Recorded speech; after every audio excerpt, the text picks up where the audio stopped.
he discovered his form from early on last year. All right, well, those matches will be happening off stream, but it's time to get the matches on stream underway. So the first match, the first player to introduce, representing China. Is he the hope of China? It's XHope.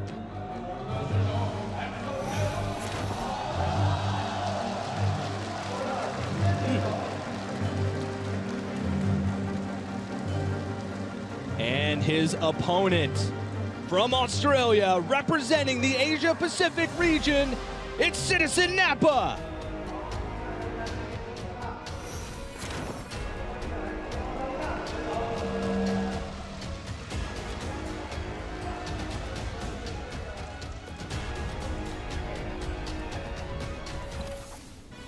Let's do this! XHope versus CitizenNappa!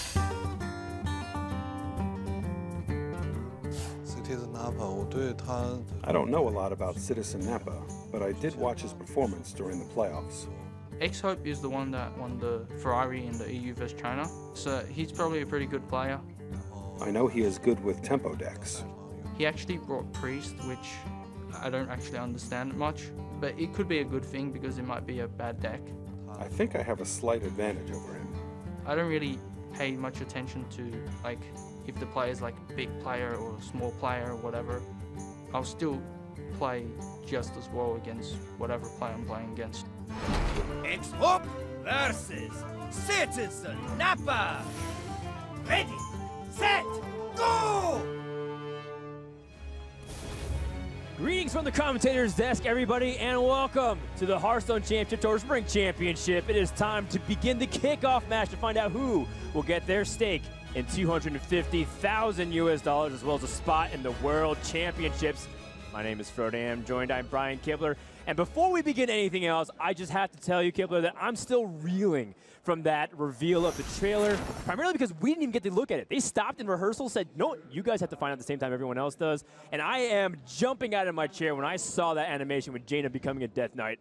I can't wait for the next expansion. Yeah, I can imagine there's people out there like, where's the song? I hope, Ben Bro, you have another rap ready for us. But I'm ready for the expansion. That looked awesome. Yeah, the ability to replace your heroes and be able to become a Death Knight, extremely flavorful, and I think Saddle hit the nail on the head. It's a completely different atmosphere than what we're used to in Hearthstone. We've had some really fun frolics. You know, we had the League of Explorers type scenarios, or we've had really good fun goblins and gnomes. This one takes a really dark path, very similar to Whispers of the Old Gods, but this one's about corruption and being able to use everything you have to wield power. Can't wait to see what's going to come out from this. Did you like any of the cards that you saw, Kibler? I mean, just the concept of the Death Knight hero cards in general is super cool. The fact that it really totally transforms the way that you'll be playing the game from that point forward. I think that, you know, I'm definitely going to be experimenting with all of those when they come out. Yeah, and absolutely. We're going to see a lot more of that to come in the future. But for now, we're going to have a look at these two players that we have featured for you for the first kickoff match. As mentioned, XHope, a player that not only represents China, but represents the repeat performers. He was here in the Winter Championship. You may recognize him from being the Hat Whisperer. He's also the hope of the Priests, Kibler. There's no other player that brought Priest to this top 16. Yeah, we heard CitizenNappa mention in that interview that he was a little surprised that XHope had brought this Priest deck. And when we've been talking about it amongst the other casters, we were trying to figure out exactly what the plan is here. And you know, he has one of the most unusual lineups overall in the entire tournament, not only including that Priest, but also playing Taunt Warrior, which is something that we haven't really seen nearly as much recently. We are ready to get into game number one, and XHope already speaking to his hat. That's right. That hat is a companion for him, and he walks through the plays, but he primarily talks to his hat. Now, a lot of players do end up doing that, but sometimes when you mouth too much, you might even give some tells to your opponent. Remember, they're sitting very close to each other, just a couple feet away, or meters, depending on what kind of system you use. And XHope uses his hat as a way to kind of keep himself composed and not give any tells. Now, CitizenNappa, he's a player that's kind of on the up and coming here. We've seen a lot of players from ANZ, not only representing Asia Pacific, but also somewhat of a hybrid representation of the West, primarily because a lot of these players also play on the America server and practice with them. Yeah, the Asia Pacific region and Australia in particular is a region that can be difficult to meet the players from. You know, they tend to be relatively insular. As you're mentioning, the Australian players do end up communicating quite a bit with many of the North American pros because they do play on that server. And you know, CitizenNappa did say he felt like it was difficult for a lot of Australian players to get a chance to really make a name for themselves in the scene because it's difficult for them to compete. But here he is playing on the biggest stage. And XHope, he is, you know, really the hope, as was mentioned, of many of these Chinese fans. We heard such an incredible cheer for him when he was introduced. But they've got to be feeling pretty bad about that patches in the opening hand. Yeah, that's a dead draw, the worst card that you want to see there off your opening mulligan. And Nappa doesn't have his own patches, so gives him an advantage. And there, as you can see, Chinese fans, they're really desperate to get one of their players through, primarily because they don't have a representative in the Worlds just yet. If you look back at the top 4 from the Bahamas Winter Championship, we took the top semifinalists. None of them were Chinese. Yeah, we already have 2 players from North America, 1 player from Europe, and 1 player from the Asia-Pacific region, but none of the Chinese players did make it through. This is their best chance, though, because they are playing on home soil. XHope has actually played in this room before. The finals, I believe, of Gold Series last year was actually played in this same arena. So not only does he live in Shanghai and can get easily rest, unlike the other players who fly out here, he has a lot of experience playing in front of these kind of crowds as well. All right, a very explosive start here for CitizenNappa. He innervates out this Tar Creeper to secure any kind of aggression that XHope might push against him. And also, he keeps his coin as a flexibility point for him to use Power of the Wild with the Bloodsail Corsair and Patches next turn. And Tar Creeper kind of gives him that extra buff as well. You know, Shaman's supposed to be pretty good against the Druid on paper, but it's already not looking very good for XHope. Yeah, the matchup for the Shaman typically is a bit favored, but that's because of cards like Melting Portal, cards like Devolve. XHope has none of those, and he has drawn Patches and Bloodlust, which is simply the worst card in the matchup. This is much more about establishing a board, killing your opponent's board, and ending up controlling that rather than just that finishing blow.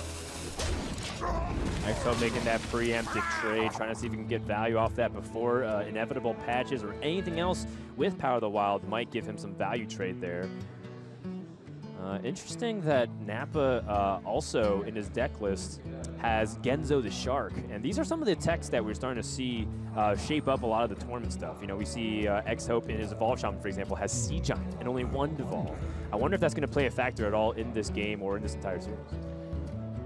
CitizenNappa does have a pretty powerful turn here. The Bloodsail Corsair, as you mentioned, plus either coin Power of the Wild or even just coin plus Direwolf Alpha could potentially be enough to take down the totem here. Right. It's interesting because if he does use the Bloodsail Corsair, he can play that and then position, coin out the Direwolf Alpha, position such that he can take down the totem and leave just a 1/1 on the opposing side of the board. He could use the Power of the Wild in kind of the same way, but he will get potentially more value from the Power of the Wild if he does use it. Yeah, he's going to go ahead and use the Direwolf Alpha first. Oh, interesting. Okay, he's placing it on the far left. Trying to figure out what the motivation might be for putting it specifically on the far left, because he's not going to get boost on the Pirates either way this turn. This is kind of an interesting decision. I'm trying to piece through what the motivation for that might be, and I can't really think of anything off the top of my head. Yeah, I mean, normally when you place the Direwolf, even if you do place it all on one side, you usually place it on the far right because minion token spawns, such as Power of the Wild, would come out on the right side. This is very peculiar, and you know, I mean, right now CitizenNappa has the board so convincingly that it might not matter, but he's most likely trying to plan a board setup oriented around that, but I don't really think anything comes to mind off the top of my head. Yeah, he's going to end up losing his Tar Creeper to the Patches here. Oh my goodness, Mark of the Lotus also picked up for CitizenNappa, and this Druid, by the way, is probably the most important deck for XHope to beat, considering that his Priest most likely can take out this, but is unfavored against every other matchup. So if Nappa is able to secure a board and run away with this game, I'm going to look at XHope being a heavily underdog from the rest of the series. Yeah, XHope, as we mentioned, his lineup is very unusual considering the overall composition of the field, and this is one of his more conventional decks, and this is one of that more conventional decks, typical strong matchups. So if he does falter in this particular matchup, it bodes very poorly for him moving forward. Do you like spreading out your mana, maybe using your hero power instead of just using both of your buffs, so that way you have a turn 4 play? Right now you have the Bittertide Hydra, but you don't really have anything else to do. Yeah, one of the things that CitizenNappa clearly has to be afraid of right now is the threat of Devolve. If he just plays out all of these buffs, and XHope does have Devolve, he ends up having a really, really weak board. And he's just going to go for it, though. He's going to put everything on the table here. No Devolve for XHope. Does find Stonehill Defender, which is at least a play this turn. We're seeing CitizenNappa losing a bit of damage repeatedly for the Direwolf positioning. Yeah, and I think the Direwolf positioning is not paying off. And again, we were having trouble finding out what would be beneficial in the first place for the Direwolf, and I don't see any reason for it so far. All right, well, XHope, he has some power options here from the Stonehill Defender, but that's not what this game's going to be about. He is not lacking in powerful things to do with the Sea Giant in his hand. He needs to find something to help him survive, and Culture Footman may be the best on this list. So definitely a very difficult position for the Chinese player. Yeah, Twin Emperor, Veclor, and Saga Sothra are just way too slow. If you're able to get them down, and also your opponent has the ability to trade very effectively into it, Goldshire Footman does give him the ability to maybe, discount things for future, or maybe use it for Flame Tongue Totem. I don't think his options are very good, though. No, he actually does. He is ready for action. Goldshire Footman is the pick, but that cannot feel good for XHope. Yeah, using his weapon in case he picks up a second Jade Claws. And CitizenNappa just need to pick up anything, really. And Innervate allows him to play that Bittertide Hydra right now and go all in. And that's actually a pretty good draw here, because Nappa was going to have to take the turn off. Obviously, Innervate is usually a card that is quite weak when you draw it in the mid to late stages of the game. But here it actually gives Nappa a play that can allow him to continue his pressure here and potentially set up 2-turn lethal.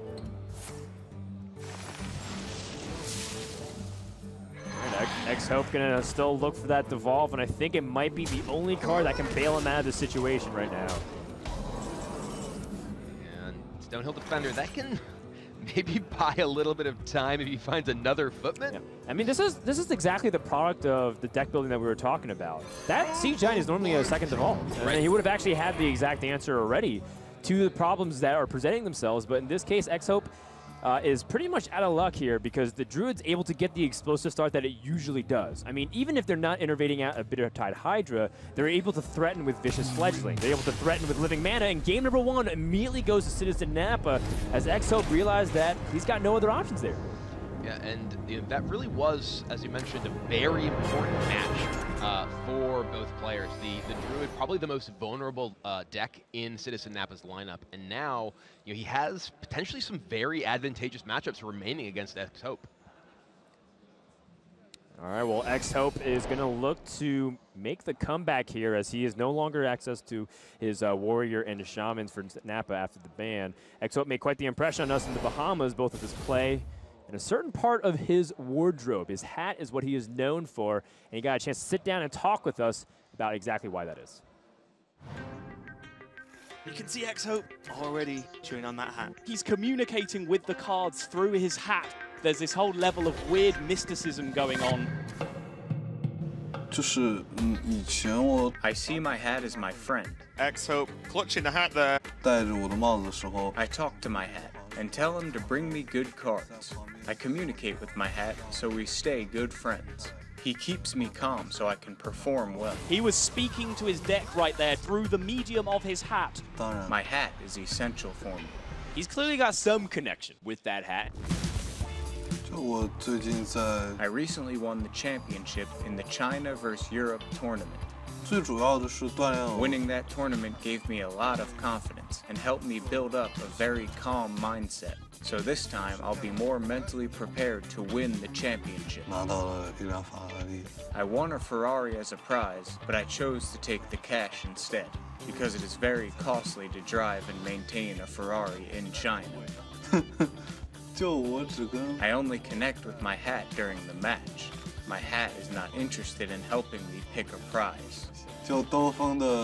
But if I chose the Ferrari, my hat might have blown away.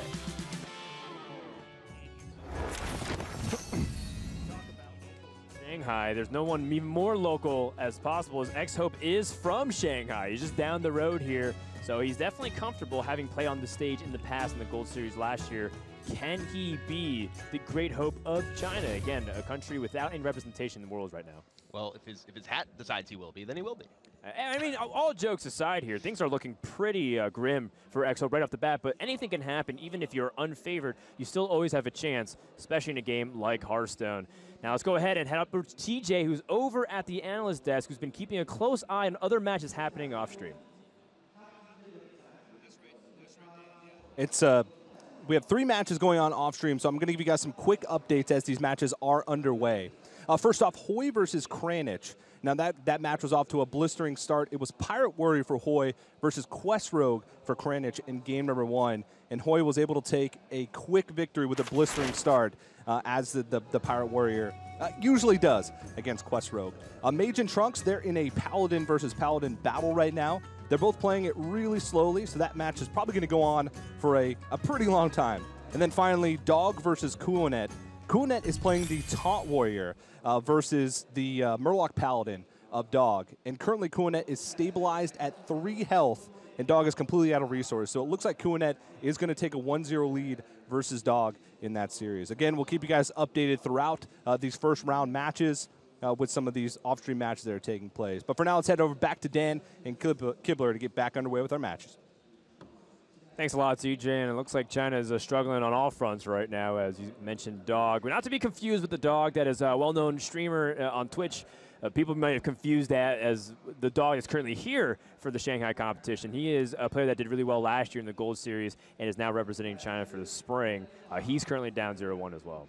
Yeah, and it is definitely a very crucial opportunity for these players, not only playing in front of a home crowd, but as we mentioned, having the advantage of not having to fly somewhere and be subjected to jet lag, as frankly, many of their opponents are now in that position. Yeah. They get to eat Chinese food, which, you know, when I see Chinese players fly all the time to international competitions, they always kind of reject the Western style foods, you know, the pastas and the burgers and whatnot. They're like, oh, where's my Chinese food? I want my my noodles and my rice and all that stuff like that. And they get to have that comfort of their own home by being here, sleep in their own beds if they even choose to. And we'll see if they're able to utilize that to their effectiveness. It's just the first series of the day, so maybe everyone's feeling fresh, but they might feel it later on. All right, well, this matchup could be an opportunity for XHope to turn the tables. This is perhaps the strongest matchup he has remaining, which is the Aggro Druid versus Quest Rogue. Quest Rogue, the most popular deck in this field. It is a deck that is so powerful that it's actually getting a change coming to the namesake card in a future update. But for now, it is at max power, but not quite as powerful enough usually to take down the Aggro Druid. But unfortunately for XHope, he has a very slow start. Yep, this is, again, a really awkward start here for XHope, but CitizenNappa also has a couple of awkward draws himself. Patches in the opening hand, which is not what he wants to see. He does have 2 abilities to return minions in the form of Youthful Brewmaster and Shadow Step. But at the same time, outside of Patches and the Balfin Tidehunter, the deckhand is not necessarily what you want to see either. You'd love to tag onto Fireflies or other ways to generate value, so that way you're not just investing into an empty charge minion. And Nappa here has a lot of options, frankly. He can just go ahead and drop down the Biofin. And this is something that you will often see the Quest Rogue do in more aggressive matchups. Against many decks, you simply want to use... Oh my, Hungry Crab.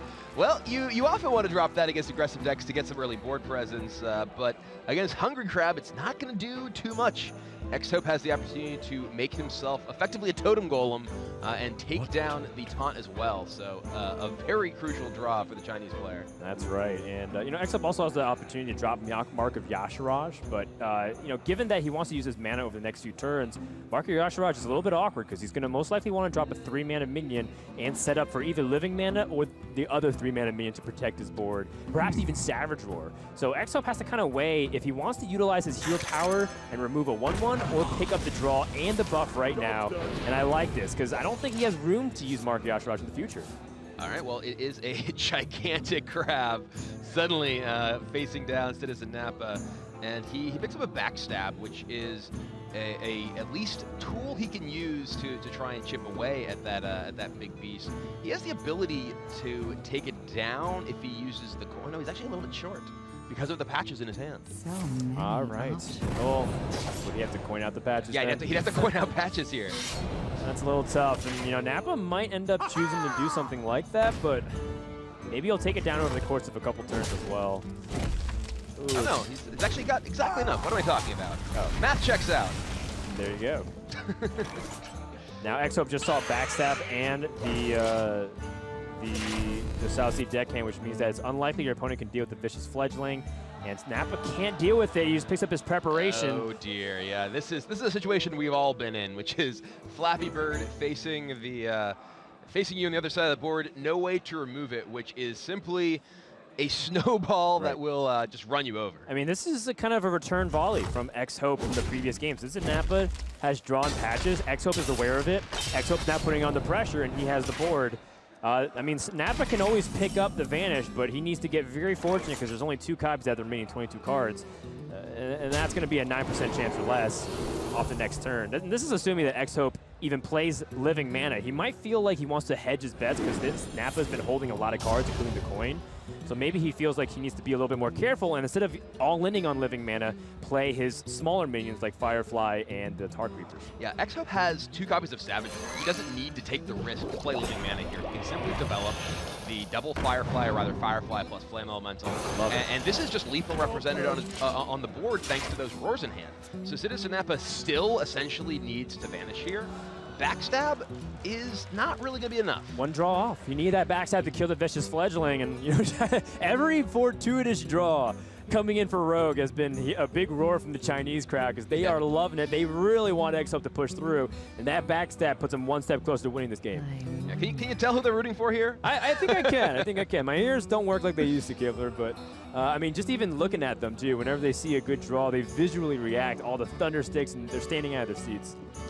It's pretty amazing to be in front of this kind of crowd. It has to be, frankly, both exciting and somewhat stressful for the Chinese players who are in front of such a huge audience who's clearly rooting for them to win. Absolutely. They represent the country, and so many of them turned out. We sold out the venue 3 days in a row just to be able to support their local scene and be able to cheer on the Chinese players.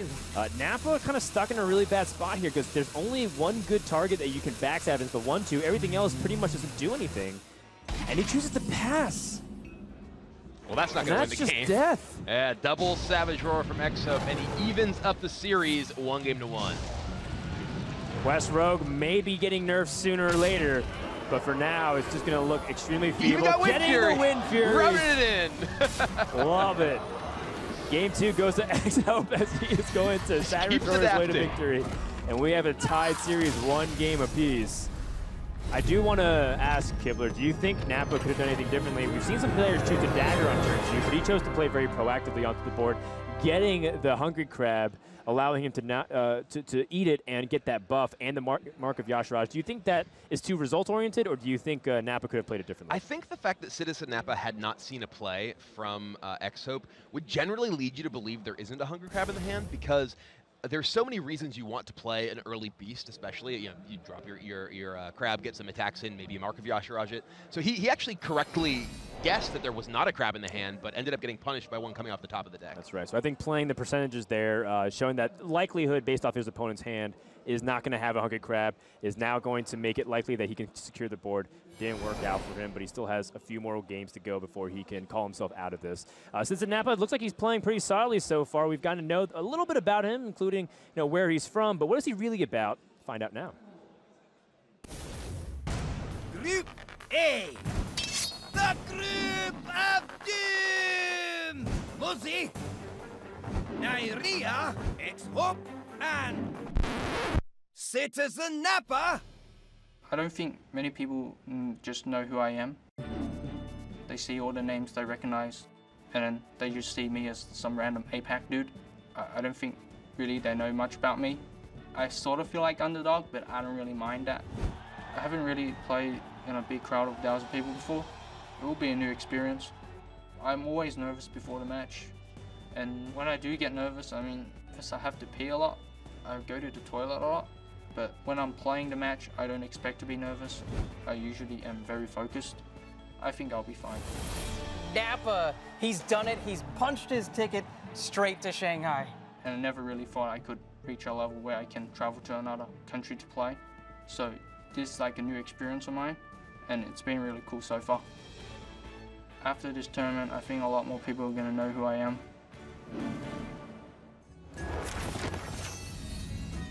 CitizenNappa is currently 19 years old. His 20th birthday is actually very soon. It's just in a couple days on July 9th, the last day of the tournament. What a way would it be to celebrate his 20th birthday, becoming the spring champion. Also, he's a tennis enthusiast, by the way. So, and also, obviously, a Dragon Ball Z enthusiast, as you can tell from his name. Featuring off the famous Saiyan off of Vegeta as well. So definitely looking forward to see what he's got. And I mean, we don't know too much about him, but maybe this is the beginning of an epic story. Yeah, I think that CitizenNappa here is really a testament to the Hearthstone Championship Tour. One of the things that the Hearthstone Championship Tour tries to do is give players who may not have huge tournaments in their hometown or opportunities to really make a big name for themselves as a streamer a chance to play on the big stages. You know, he said he's never played in front of a big crowd. Well, this is a big crowd here. Well, he says Rogue is his favorite class, and he's gotten it 2 games in a row. Needs to get a win with it in order to move on. XHope, without his Taunt Warrior, as his Priest and his Shaman remaining. He's going to turn to Priest. Now, this is a Miracle Priest that people often say is also control style as well. I'm going to defer to the Priest expert and Kibler on the desk. Why don't you talk to me about how this deck functions against Quest Rogue? So the goal of this deck against Quest Rogue, this is actually one of the better decks as far as Priest is concerned against Quest Rogue, because you are able to actually pressure them. You're essentially a Divine Spirit Inner Fire deck in the matchup. So rather than trying to play a long game and exhaust your opponent with resources, as you often do as a Priest against Rogue, which doesn't really work against the Quest, you're trying to kill them. And that is something that's much more realistic. Certainly, and you know, one of the most important instruments of this deck is card draw. That's a lot of reason why people consider it to be more of a miracle component and combo oriented, because you utilize your card draw and you utilize cards like Lyra the Sunshard to draw a huge amount of resources, even if it's not necessarily predictable, because Lyra can give you anything within the Priest range of spells. You still have this opportunity to respond to however your opponent does, and then you're able to use a big combo of Divine Spirit Inner Fire to end the game. Oh, CitizenNappa with the tricky backstab his own minions. So the goal here for CitizenNappa is to obviously complete his quest. And he's going to try to kill his own Igneous Elemental successfully here. Yes. Before XHope can potentially Potion of Madness it and attack it into one of his other minions. So a very heads-up play from CitizenNappa, taking down the Acolyte as well as getting his quest progressed in the long term. That's right. That could make all the difference of whether or not CitizenNappa wins or loses that game, because he's able to backstab his own minion, which I believe he has 2 copies of backstab, so which is a little different than what the traditional Quest Rogues who tend to run only 1. And he doesn't want to give Priest an opportunity to silence it, to Potion of Madness and bump into another minion, and then lose that ability to complete his quest. He has 2 bouncers and he has Shadow Step. Nappa's looking like he's in a good spot. Yeah, and Nappa's overall lineup is interesting because it seems to be built to target other Quest Rogues. He has a lot of aggressive decks, and his decks overall, though, have a anti-Quest Rogue lineup and then kind of anti-aggro specific build decisions like those double backstabs. Yeah, it looks like he's spreading his decks to be able to answer all kinds of archetypes here. I think XHope is weighing if he wants to either spend his minion or mana playing Radiant Elemental, or maybe even tag on the Divine Spirit to make it really sticky and make this Northshire Cleric unable to be removed. So XHope's overall plan to win the game is get a gigantic buffed minion, Inner Fire, and kill you. And that is something that he can start here with the Divine Sphere, because a 10 health minion is pretty difficult for CitizenNappa to really remove. Right. And he frankly needs to get things going before Nappa gets his quest online. But ooh, Glacial Shard, and Nappa has to be thinking, okay, well, this Divine Spirit, could there be an Inner Fire behind this? Do I need to start trying to shut this down with Glacial Shard? Nappa does have that way to freeze it, but that kind of sets his the sort of tone of the rest of his hand a little bit awkwardly, because he needs to then devote bounce effects to the Glacial Shard as well.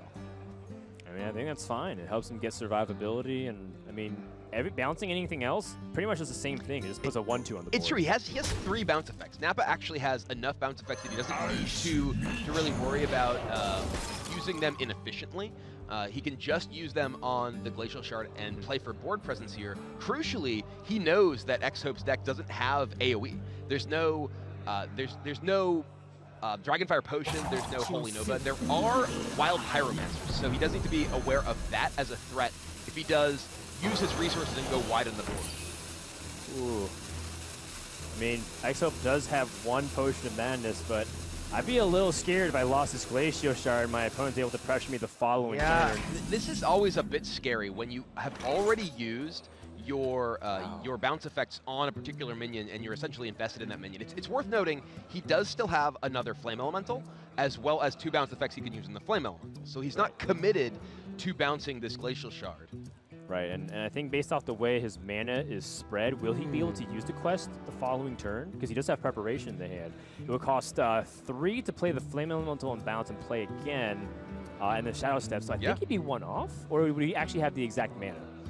He actually has exact mana, I believe, right? Because he's going to have 5 right, because he can turn. Shadow Step for 0 and then be able to yes. prep it out. Okay, so he set up the quest to specifically get all of this out, and that's why he left the minions onto the board to put as much pressure out. XHope can go fishing with Shadow Visions. He can get Potion of Madness, clear his board, even play double Radiant Elemental and play it for free and set up for either a really powerful Lyra turn, or be able to just have enough minions to survive the pressure and maybe get a big Inner Fire minion to fight back. Yeah, XHope only has 1 copy of Potion of Madness, so he is he's going to need to find it with Shadow Visions. He's got to decide quickly. He's almost out of time here. And once the rope starts burning down, it is difficult to resolve Shadow Visions and actually play everything in time. He's just going to go with Lyra on the board. So here he's basically saying, okay, I don't believe you can complete your quest this turn. But CitizenNappa has the perfect cards to set this up. Yeah, and frankly, from XHope's perspective, literally this just has to be Nappa's hand. It has to include preparation, it has to include Shadow Step. And unfortunately for him, though, it does, and Caverns Below is coming out right now. And this means he can actually clear off all of XHope's board. He has 3 attacking minions that can kill all 15 health worth of minions on XHope's side. And this is a disaster for the hometown hero. Yeah, this did not work out for XHope at all. He is immediately conceding. That game, he knows it's over, and he just doesn't want to play anymore. That is a 2-1 lead for CitizenNappa there, and you gotta wonder, what if I was able to search for the Potion Madness? You know, can I make a read on my opponent's hand? He clearly played 1 Flame Elemental, was expecting to bounce another one, so you can interpret at least 1 more bouncer because of the way the hands is. But you know, putting him on the preparation as well, do you think he was able to narrow down that range here, Kibler? Yeah, and I mean, I think that he felt like he had perhaps a low enough chance to even find a Potion of Madness to be able to use to clear off part of this board that maybe his best chance is just hope that he doesn't have it. And that's what he went with, but it did not work out. I mean, also the other side, if he was able to play the Radiant Elementals on the board, Lyra is still very good the following turn if any of them survive.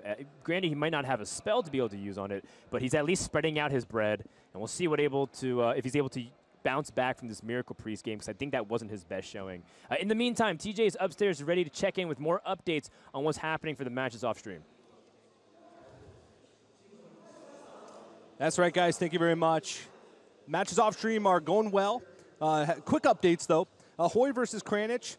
Both players have pretty quick lineups, so to give you an update there, Hoy was able to take a victory with his Paladin in a Paladin mirror in game number 2 to go up to a 2-1 lead in that series. Going over to Kuanet versus Dog, Kuanet is dominating that series. In game number 2, Kuanet brought his Jade Druid against the Mage from Dog.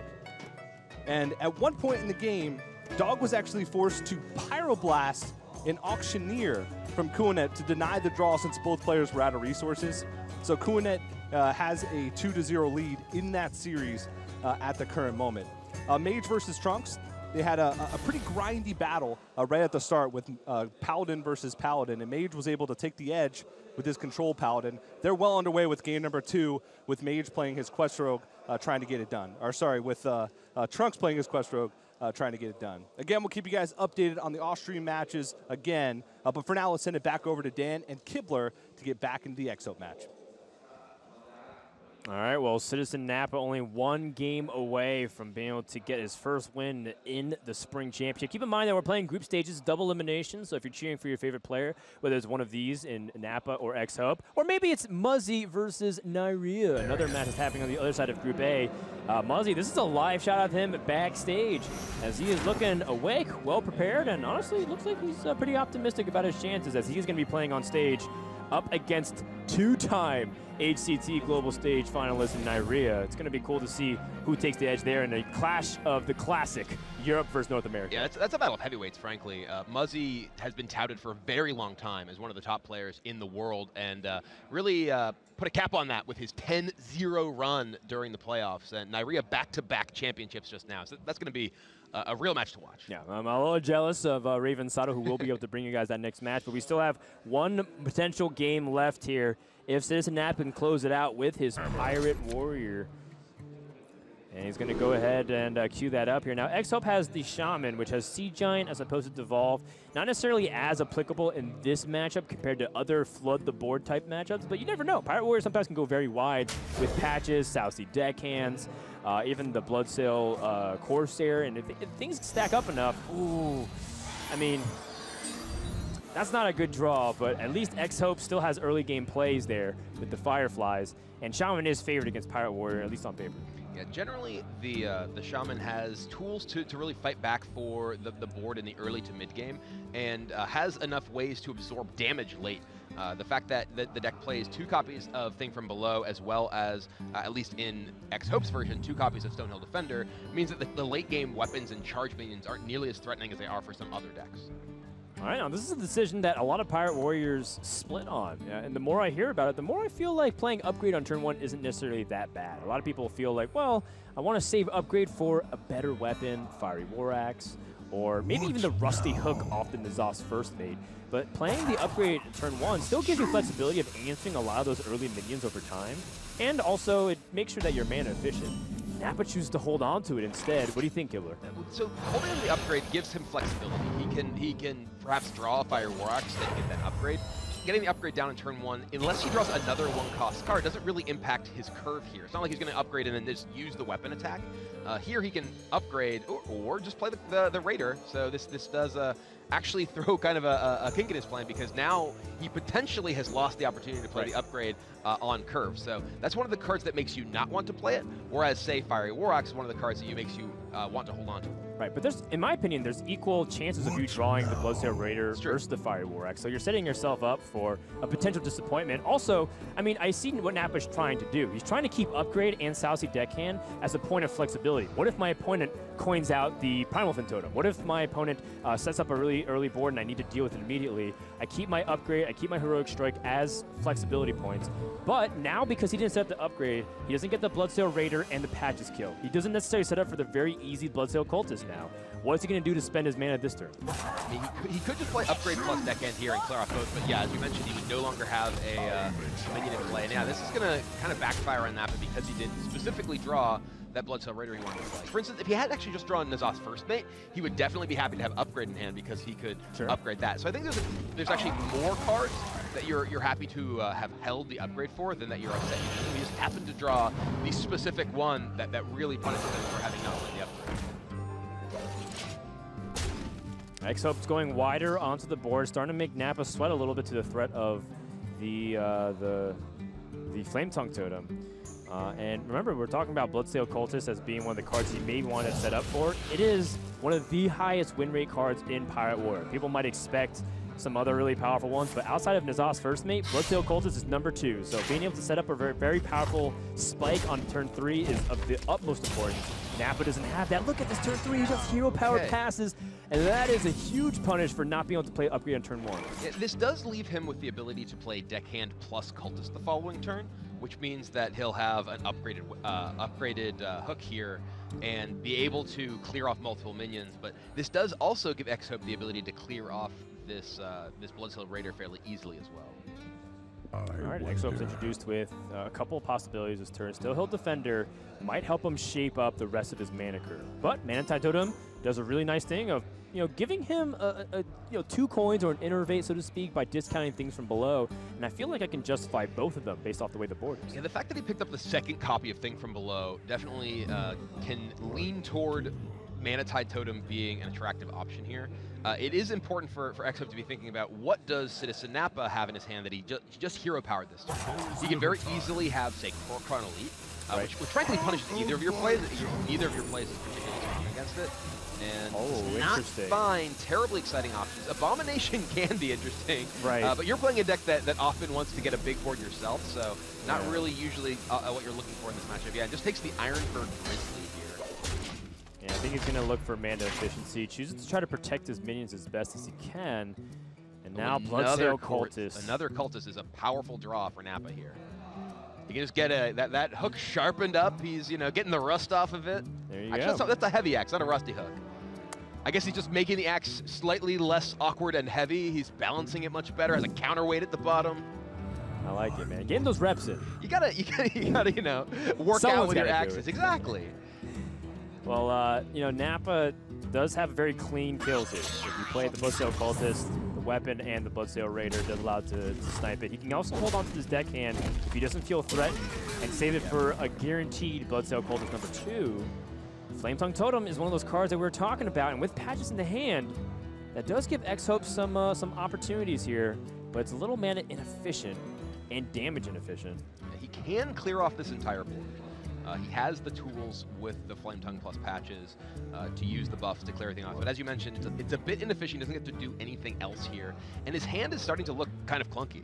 You know, the fact that he has not committed any totems this game means that the thing from belows are still at max cost. The Flametongue would reduce him a little bit, but still ends up in a position where he can't really effectively play them at points that are especially powerful.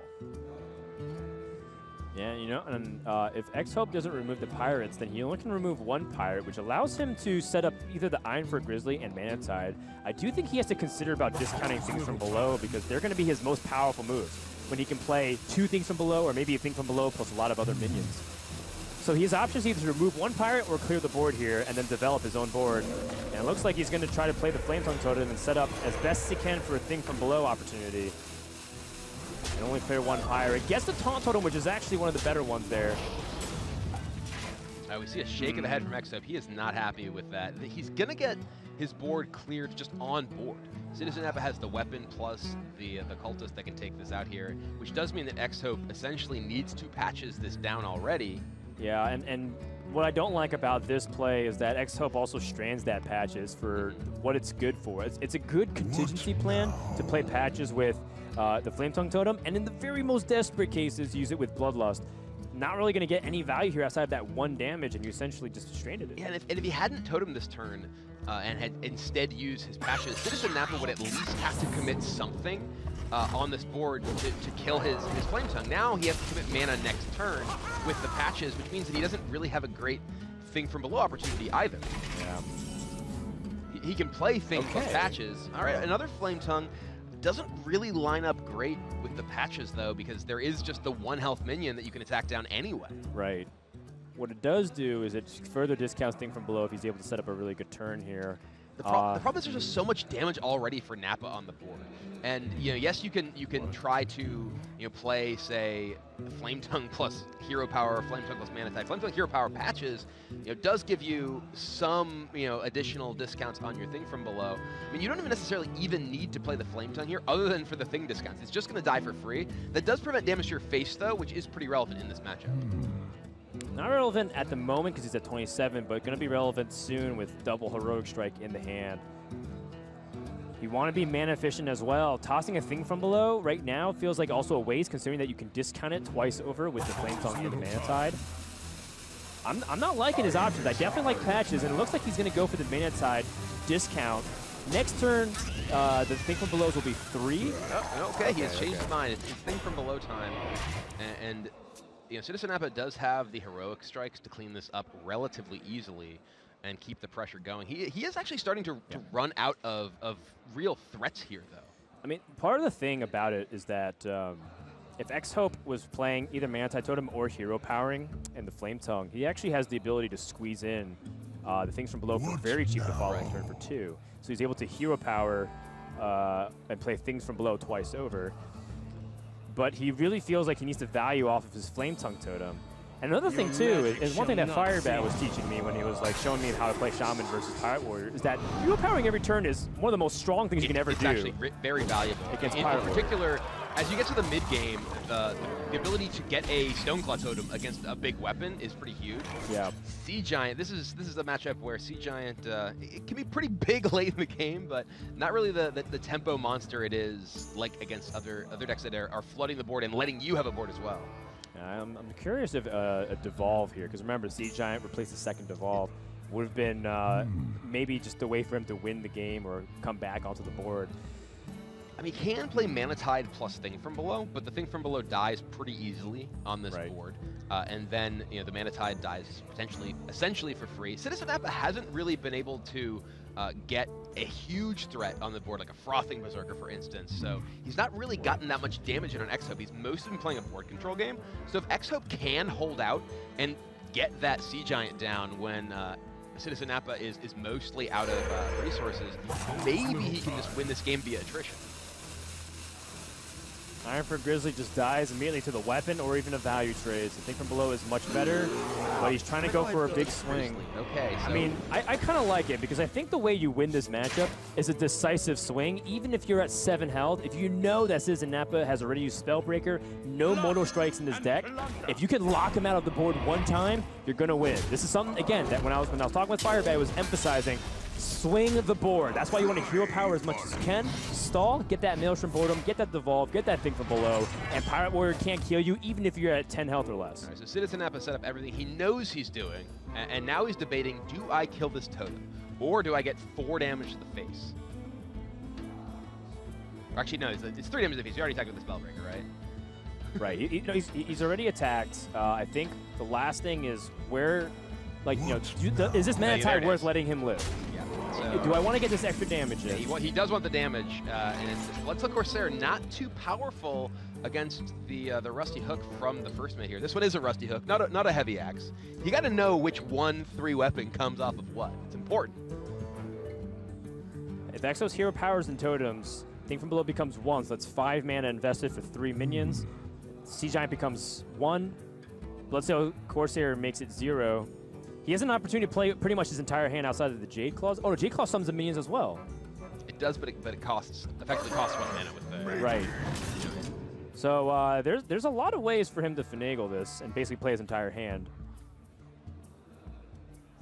He actually, but CitizenNappa actually, I believe, has exactly lethal if he doesn't get a Stoneclaw Totem, because he'd be playing just Thing from Below for taunts. He has the Heroic Strike to punch through. There's 7, 8, 9, 10, 13 on the board for Nappa with the Heroic Strike taking down the Thing from Below. So XHope, I believe, simply needs to get a Stoneclaw Totem this turn or he is going to be dead. He might not. He might just play pretty much everything.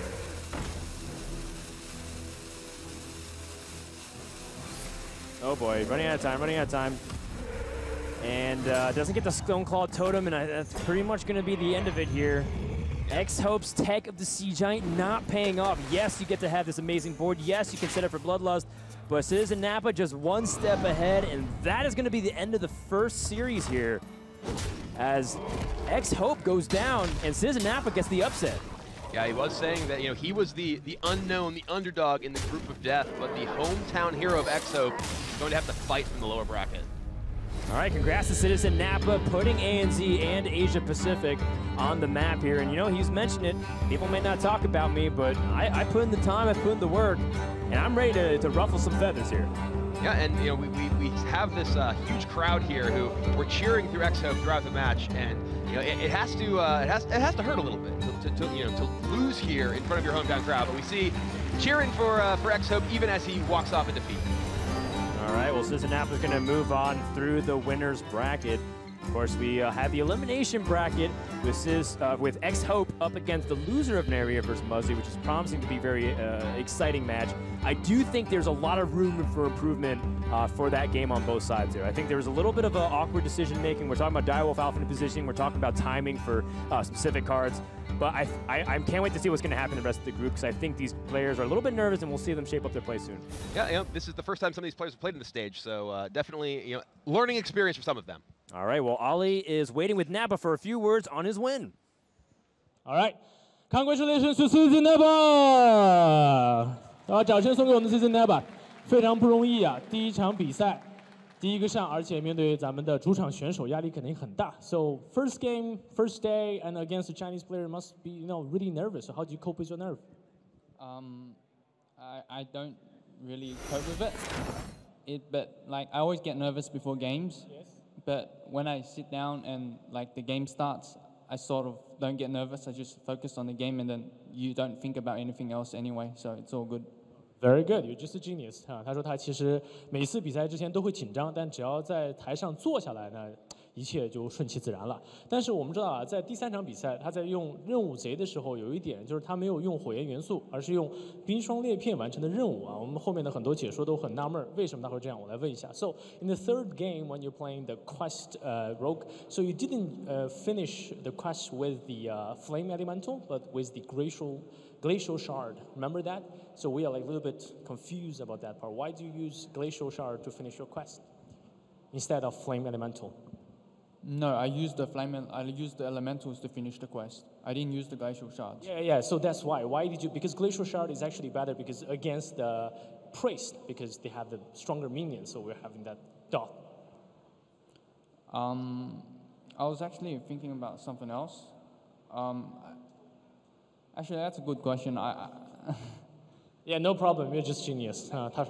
Maybe it would have been the same time. I thought that maybe I couldn't complete it next turn if I used Glacial Shard instead, but I can't exactly remember the game state, so I have to look at it. But if you can complete the quest next turn, then it's also good. It's better to use it, I think. Yeah, no problem. 好，他说他自己也没有想起来，那没有关系。好，我们再次感谢我们的 CitizenNappa 来第一场比赛，非常的不容易，掌声送给他。Thank you. Welcome back, everyone, to the desk. Wow. We can at least answer for CitizenNappa, and he's absolutely correct. If you can set up a way to finish the quest the next turn, you absolutely should. He needed to play Glacial Shard a couple more times. He'd be 1 mana off, I think, based off our calculations, because he was already 2 minions into the quest completion. Glacial Shard was only 1. Yeah, we actually, when we were looking at it, we kind of messed it up because we thought that he had a little bit more to go progress-wise with the Flame Elemental, but ended up working out perfectly for him. Take out the entire board, just win the game. So it's like you said, he has to kind of remember the board state, but I think as long as he gets the win, he's 1 step closer to advancing, and that brings us to the conclusion of our first series. Coming up next, we have American hero Muzzy up against Ukrainian powerhouse Neria, who is